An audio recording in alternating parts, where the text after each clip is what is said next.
हमारे व्यस्त जीवन में ईश्वर की आवाज़ नौकरी करने वालों के लिए जैसे ही उनका वेतन बढ़ता है, कई बार जिम्मेदारी भी बढ़ती है। वेतन और जिम्मेदारी के साथ साथ समस्याएं और चुनौतियां भी बढ़ती हैं। जो व्यवसाय चलाते हैं वे जानते हैं कि व्यवसाय के विस्तार के साथ आमदनी बढ़ रही है, लेकिन व्यवसाय के साथ जोखिम और चुनौतियां भी बढ़ती हैं।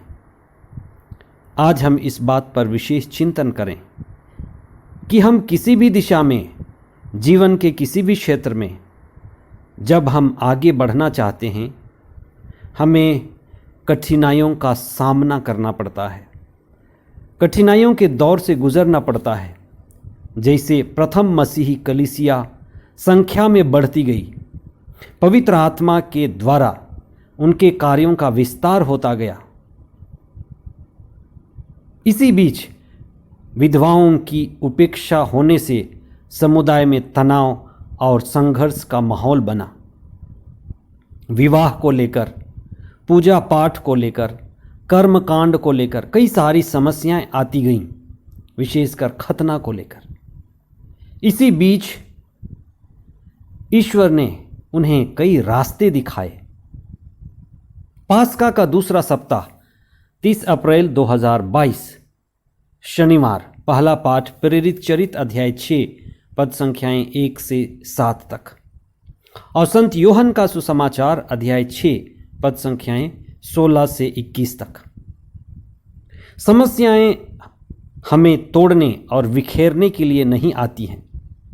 हमारे जीवन में समस्याएं जरूर आती हैं, लेकिन समस्याएं तोड़ने के बदले हमें जोड़ने, मजबूत करने और व्यवस्थित करने के लिए आती हैं।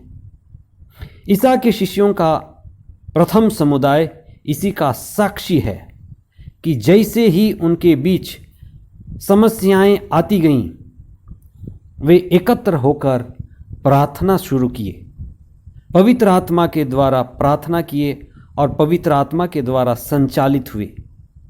यह हमारे लिए चिंतन का विषय है कि जब भी हमारे बीच समस्या आती है, हम क्या करते हैं, हमारा व्यवहार और वर्ताव कैसे होता है। यह हमारे लिए सीख है कि जैसे ही समस्याएं आईं, लोग एक साथ प्रार्थना में इकट्ठे हुए और प्रार्थना के द्वारा समस्याओं का समाधान ढूंढा। प्रार्थना में वे एक साथ मिलकर ईश्वर की मर्जी ढूंढने लगे। शिष्यों ने बड़ी समझदारी से इस समस्या का समाधान किया। सभी शिष्य और अगुआ प्रार्थना में एक होकर सभा में एकत्रित हुए और जो भी समस्याएं थीं उस पर विस्तार से चर्चा किए, प्रार्थना की। पवित्र आत्मा की मदद के द्वारा उन्होंने ईश्वर की अगुवाई और ईश्वर की प्रेरणा के लिए मौन हो गए। ईश्वर ने उनको प्रेरित किया कि वे आत्मापूर्ण, कर्मठ, ईमानदार और समर्पित 7 युवाओं को चुने जो समाज सेवा में निपुण हों, और वे समाज सेवा का, ईश्वर का कार्य करते हुए भी ईश्वर से जुड़े रहें। उन्होंने यह भी निर्णय लिया कि वे वचन की घोषणा और प्रार्थना के साथ कोई भी समझौता नहीं करेंगे, वे उसको प्राथमिकता देंगे। शिष्य और अधिक वचन के प्रचार में समर्पित होना चाहते थे और प्रार्थना में सम्मिलित होकर संगठन को मजबूत करना चाहते थे। काम बढ़ने के साथ साथ प्रार्थना को बढ़ाना ही उपाय है। बहुत लोग ऐसा करते हैं कि जैसे ही काम बढ़ता है, प्रार्थना कम हो जाता है। ये गलत है, ये खतरे की घंटी है। जब भी हमारा काम बढ़े, वेतन बढ़े, सफलता बढ़े, व्यवसाय में विस्तार हो, प्रभु हमारे कामों को आशीष देने लगे। हमें अपनी प्रार्थना को, ईश्वर के साथ संबंध को और पवित्र आत्मा को अपने जीवन में सम्मिलित करने की आवश्यकता है, क्योंकि ईश्वर प्रार्थना के साथ ही हमारे कार्यों को चाहता है। आज के सुसमाचार में ईसा समुद्र पर चलते हैं। ईसा का समुद्र पर चलना ईसा के रोटी के चमत्कार से जुड़ा हुआ है। ये दोनों ही चमत्कार आपस में जुड़े हुए हैं। ईसा के रोटी के चमत्कार और समुद्र पर चलने का अर्थ है ईसा ईश्वर के पुत्र हैं। ईसा ईश्वर जैसे हैं। ईश्वर जो करता है ईसा वैसे ही करते हैं और करने की क्षमता रखते हैं। ईसा संसार के मुक्तिदाता हैं जिन्हें पिता ईश्वर ने भेजा है। जैसे पुराने व्यवस्थान में ईश्वर ने मरुभूमि में मन्ना बरसाया था, पत्थर तोड़कर पानी पिलाया था, जैसे उत्पत्ति ग्रंथ में अध्याय 1 में प्रभु का वचन कहता है कि अथाह गर्त पर अंधकार छाया हुआ था और ईश्वर का आत्मा सागर पर विचर रहा था। ईश्वर का आत्मा सागर पर विचर रहा था और ईश्वर की आत्मा की तरह ईसा समुद्र पर चलते हैं। यानी ईसा जो करते हैं ईश्वर की इच्छा से और ईश्वर के साक्षी देने के लिए करते हैं। कहा जाता है यहूदियों का विश्वास था कि शैतान की गद्दी समुंदर पर है और अगर ईसा शैतान पर अधिकार रखते हैं तो पानी पर अधिकार रखते हैं, पानी के ऊपर चल सकते हैं, तो शैतान के सिर को कुचल सकते हैं।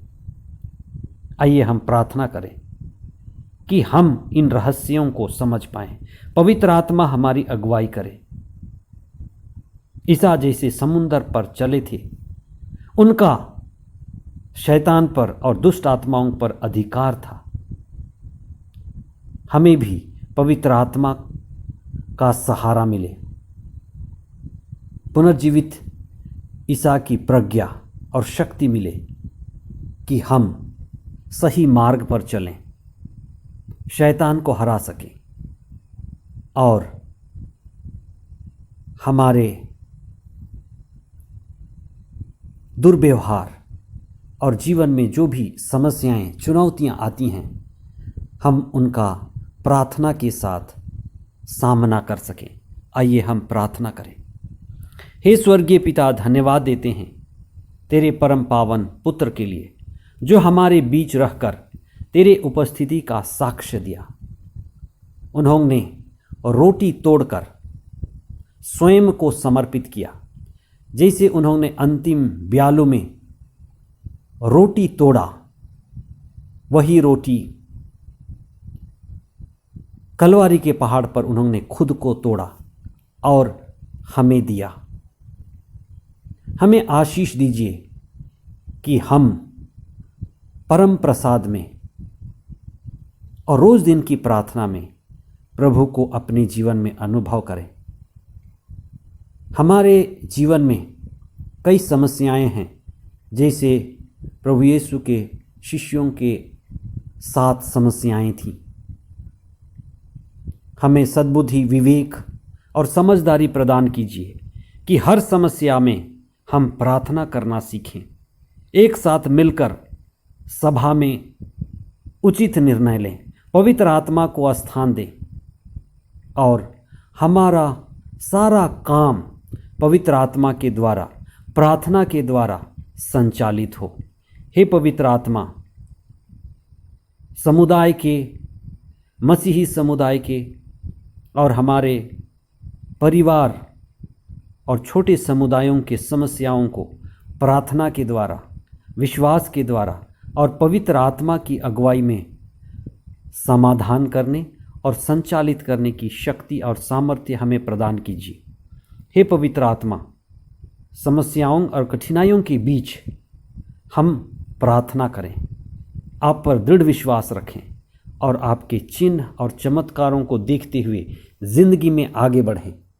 आपकी प्रज्ञा और आपका प्रकाश हम पर छाई रहे। ये प्रार्थना हम करते हैं हमारे प्रभु ख्रिस्त के द्वारा। आमीन।